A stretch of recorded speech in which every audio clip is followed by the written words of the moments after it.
We got a lot of nothing, but a little bit of something. I just got done watching 40 minutes of Nintendo Direct action, and to be honest with you, a lot of it was stuff we've already seen before and already heard about before. I've got notes in front of me. I actually made notes, which I rarely ever do, but I wanted to make sure I covered everything, and boy oh boy, literally most of the Direct was kind of like, hey, remember this, the last Direct we had? Here it is again. They start with Monster Hunter Rise. We got some DLC. It's called Sunbreak. Monster Hunter Rise Sunbreak. It was like a massive expansion. They had all tons of new stuff. If you're really super into Monster Hunter Rise, which is a fantastic game, then I'm sure you're psyched about that. But hey, it's just Monster Hunter Rise DLC.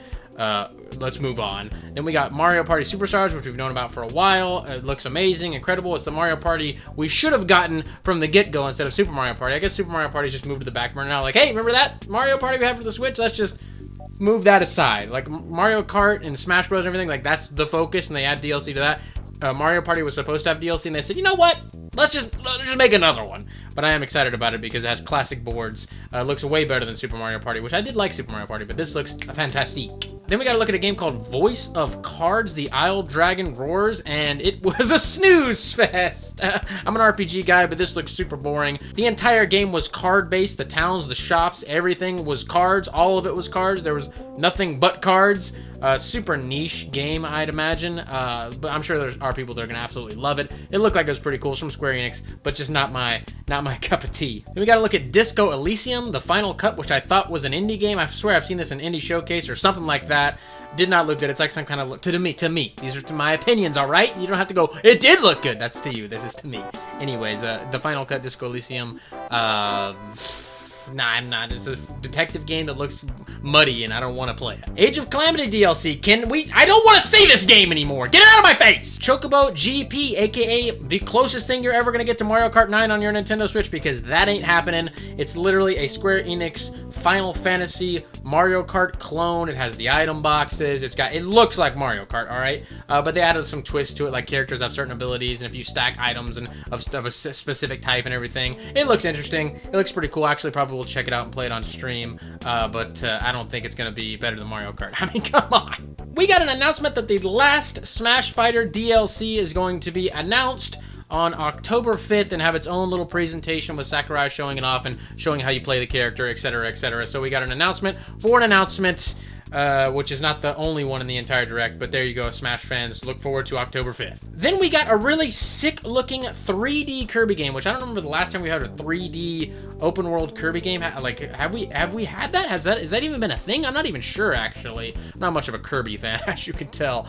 But it looked really cool. It looked, I can't really tell if it's, like, level-based or not, if it's just completely an open world. Like, sometimes I was getting, like, a Mario 3D World vibe, the way the levels were built, or the areas were built, I should say. But then other times I was getting like a Mario Odyssey type of vibe because there was maybe there's like a hub world and levels, but the bosses and everything, it looked really cool. I'm definitely excited to check that out. 3D platforming renaissance, it seems, recently with Psychonauts and all this other. There's a lot of cool stuff in the 3D platforming realm happening, and I'm very happy to see that classic form of game that I grew up with. So there you go, some more 3D platforming gaming. I don't know.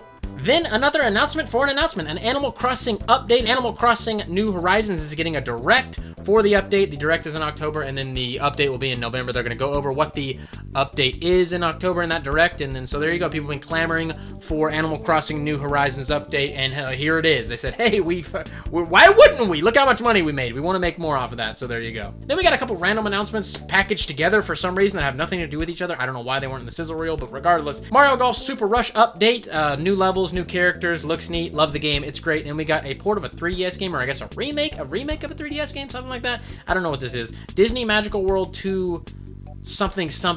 It's, I don't know, you play with your Miis in a Disney world, and it looks like you just walk around and explore Disney worlds with your Mii characters. Not interested, don't care, get it out of my face. And then we got Knights of the Old Republic is getting ported to Switch, which is a very, very beloved game. I never played it, so I am definitely interested to check it out. They're remaking this game now, apparently, I think, but not for Switch. It's not going to be for Switch. It's going to be a very graphically intensive game, next generation game. I'd imagine. Maybe they could port it to Switch. So it's like some cloud gaming thing. I don't know. But anyways, we're getting the original Knights of the Old Republic on Switch. So there you go, whoop-de-doo. And then we are getting a cloud game confirmed. Dying Light 2 Stay Human, and cloud gaming on the Switch has not done well so far. From what I've seen, I haven't experienced myself, I've heard terrible things online about it. Not excited about that. I've heard Dying Light is cool. We're also getting the original Dying Light Platinum Edition, which is going to actually be a real, not a cloud game. You're actually going to be able to own the game and play it, and those are coming out soon. I think the Dying Light 1 Platinum Edition is going to be in October, I think, or maybe November. I'm not really sure. But the other game, the cloud game, is February 2022. So if you're excited to play some cloud gaming, there you go. Then we got another look at Triangle Strategy. Very excited about this. It's like a Final Fantasy Tactics spiritual successor. It's made by Square Enix. I don't know why they could just make a new Final Fantasy Tactics. Regardless, they said they took a lot of the feedback from the demo they had, and they explained all the feedback they've had, and they've tweaked all kinds of things and made it even better. It already looked good to me. I didn't play the demo. I don't need to play the demo. I'm already going to buy the game because it's right up my alley. But I'm happy to hear that they are taking all these things into consideration and tweaking the game in accordance. And then we got another Metroid Dread trailer. It was pretty much breaking down like the world and the little species and all kinds of stuff that they've been like updating us on Twitter and like their blog posts on the Nintendo Metroid page, where it's like they have these case files, and it's like they're on like number 8 now, and they pretty much just explain all kinds of stuff. There are spoilers to some people, so if you don't want to get spoiled for Metroid Dread at all, which I mean, I don't really care either way. It's going to be an amazing game, and I don't mind getting spoiled for something like that. There you go. You can say, oh, this got some weird wildlife in it, and then that's Metroid Dread. It looks great. And then something that people have been assuming, predicting, it's been rumored for a while, Nintendo Switch Online is getting a separate higher tier, and there are going to be games locked behind the higher tier, which you hate to see it. You flaunted the $20 price. Like Nintendo fans are like, hey, our online is $20. That's like that. You've got to pay $60 over there on Xbox and PlayStation. We've got to only pay $20, but now we're getting a separate thing. But it does come with Nintendo 64 games, which people have been wanting forever. I don't know why they couldn't be available at launch, but here they are finally. It's called Nintendo Switch Online Plus Expansion Pack. Maybe a play on the expansion pack from the Nintendo 64 that you actually needed to play games like Donkey Kong and Majora's Mask and stuff like that. And yeah, they showed off some 64 games. They even had Sin and Punishment on there, which is a Japanese exclusive 64 game, so that was really cool to see. And they showed off games that they're going to be adding down the line, and Banjo-Kazooie was in there, and I popped hard right when I saw Banjo-Kazooie on screen. I said, Banjo-Kazooie! Even though I've already played it a million times, but I was still excited to see it coming to a Nintendo console in 2021 or 2022 probably. Is really awesome to see. And then they said like, hey, we're also gonna have Genesis games, and I'm like, don't you already sell Genesis games like on the eShop? I'm not sure because I don't care. But yeah, I thought like Sega was already dumping their Genesis games on the eShop, and like you could just buy them and own them. But you're gonna have Genesis games on the Nintendo Switch Online. Good stuff. They had like Contra Blast Corps and all that. They had a lot of cool Genesis stuff. Only a few, like 10 Nintendo 64 titles, but they showed off Majora's Mask and other stuff that's coming. Mario Golf, which I love Mario Golf on the 64. That's coming down the line. So all awesome to see. Sucks that it's behind a higher paid tier. But then they showed off the new controllers, the Genesis controller and a Nintendo 64 controller they made specifically to play the games in their intended style, I guess. And boy, oh boy, that is awesome. They're $50 each. The 64 controller looks absolutely glorious. Wireless. You love to see it.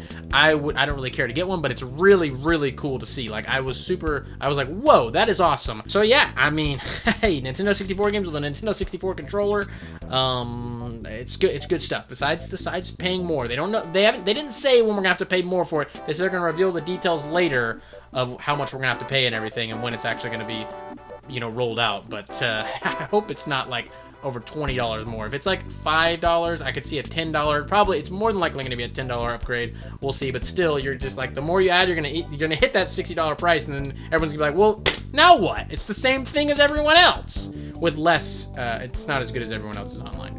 Playing Switch games online, the lag is unbelievable. Anyways, let's move on. We gotta look at some random compilations that are coming. Shadowrun Trilogy, I don't know what that is. Looked boring to me, didn't care. And then Castlevania Advanced Trilogy, which is out today. Looks really cool. Some Castlevania Advanced games. Look nice. If you're into that, they had cool artwork and all kinds of other stuff that comes with the game and everything as well. So there you go, Castlevania fans. And then something super random, an ActRaiser Renaissance. It's an HD remaster. It looks pretty cool. I mean, if you liked ActRaiser, has new levels, new bosses, all kinds of new stuff added to it, and it's an HD remake. Like I said, it looks pretty nice. They didn't go all out for the remake, but it looked nice. That's all I can really say. Then Deltarune Chapter 2 is here, which it already was here, but now it's coming to Switch, and you got Deltarune Chapter 1 and 2, and it's a free upgrade if you already have Deltarune 1, which I don't know how much that costs anyways. I played Undertale. I didn't really care too much. I know I'm in the incredible minority there. Just not my type of game. I like the story and the characters and the music and everything. Just the gameplay it just doesn't hit with me. I don't know what it is. Excuse me, but Deltarune fans, there you go. It was a cute trailer with the guy dancing in the costume. At least I can say that. Then we got the standard sizzle reel with some super random games, and then Shin Megami Tensei 5 thrown in there. It was like some Hot Wheels, Wreck Pest, Pac-Man, and Xevious, Room Factory 5, and Surviving the Aftermath, and then Shin Megami Tensei 5 was thrown in there. It was like, hey, remember Shin Megami Tensei 5? It's still here. There it is. It's in this random sizzle reel. Okay. And then Miyamoto came out, and I was like, oh my god, we're gonna get Super Mario Odyssey 2 announced right here. Let me strap in. Click. I was ready. I was so ready. And then he was like, remember that movie I've been working on with Illumination, the guys that make Minions? Guess what? It's still not ready. It's not going to be ready till holiday next year, but I'm going to tell you some of the voice actors, and that's neat. And Chris Pratt's Mario, for some reason. Charles Martinet is in the movie with voice acting roles, cameos, they said, but for some reason Chris Pratt is Mario. I'm like, we literally have had Charles Martinet as Mario for decades. Like, I can hear Mario in my head. If I read something that's a Mario text box, I read it and I hear Charles Martinet in my head. I don't know how Chris Pratt, is he going to try to emulate Charles Martinet, or is he doing his own thing? I'm sure it's going to be his own thing. There's no way they would have him emulate Charles Martinet. And maybe he might probably just sound just like Chris Pratt, which is going to be really weird. Like a cute little Mario character is like, hey, all right, blah, blah, blah, blah. I saw people in the chat were really upset that Chris Pratt was in it, because they're like, all on Twitter, and they're like joining the bandwagon. Like, he might be a Republican maybe, and I don't like what he thinks. So I don't get him out of my Mario movie. It's already done. There's nothing you can do, sweetheart. Miyamoto loves him. Japan does not care about your cancel culture. Ooh, this guy, I don't like what he does. Separate the art from the artist. Remember we used to be able to do that? I don't give a fuck about your politics, your beliefs, or none of that. If you entertain me, I'm happy to watch. Okay, I'm sorry. That's all there is to it. I'm like, hey, this person, I paid money. I want to laugh and have a fun time. Don't care. Well, you go do you, and I'll do me, baby. That's all I can say about that. But then we got Charlie Day as Luigi, which I popped hard for. I was like, oh my god, I love Charlie Day. People used to call me Charlie because I kind of get excited sometimes, and I didn't know what it was back then. I was like, what the hell are you talking about, Charlie? And I saw who it was, and I was like, okay, I guess I can see that. But anyways, very cool. A lot of other good, talented voice actors are in there. Jack Black was Bowser, and then like Fred Armisen was somewhat Cranky Kong, actually, and I was like, that's pretty sick. So Mario movie sounds like it might be cool. Illumination's making it, so my hopes aren't too high, but Miyamoto probably will make sure that thing looks pretty fun, so I guess we'll see. Then we got an even greater look at Splatoon 3, which looks still pretty much like Splatoon 2 to me as far as the gameplay and everything else is concerned. It's a new world, and it does have like a lot of cool ice, and there was like some mammals in there now. The story mode has to do with mammals coming back. It was Return of the Mammalians? I don't know, whatever the fuck it said.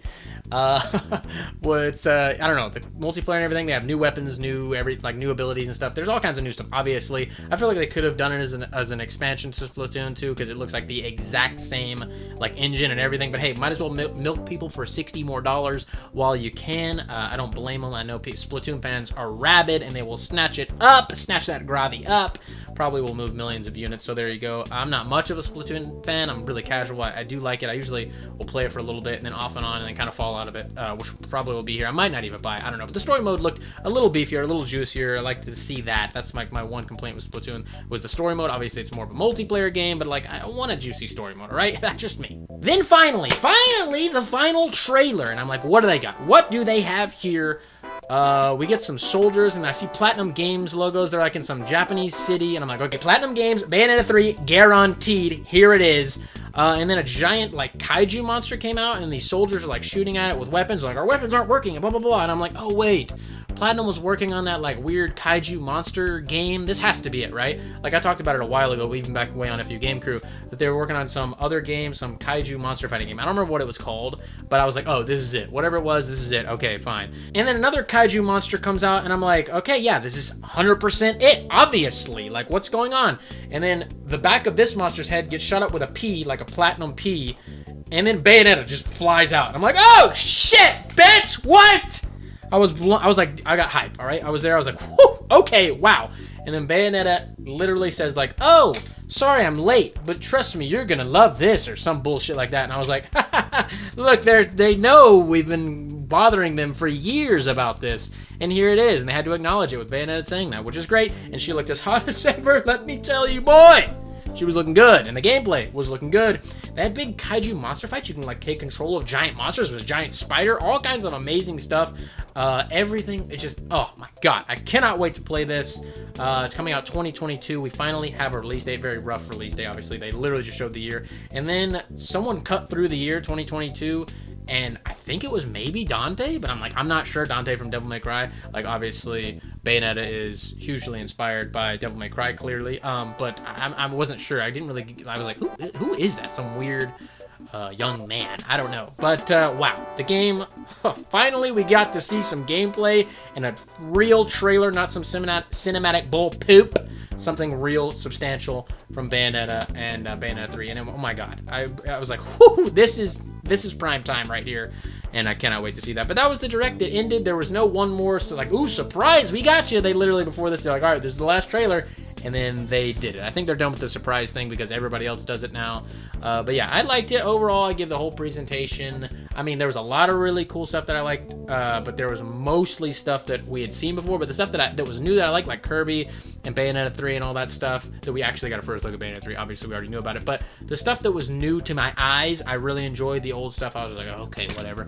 I'd probably give it 7 to an 8. I can't really decide, maybe 7.5 in there.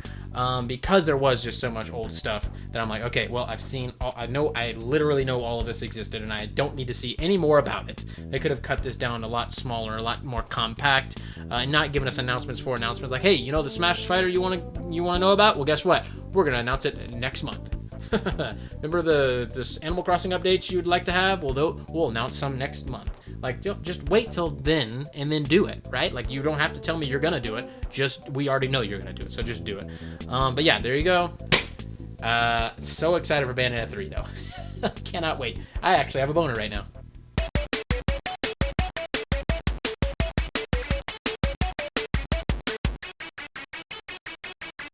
So I want to say thank you to your loyalty. Thank you for your support.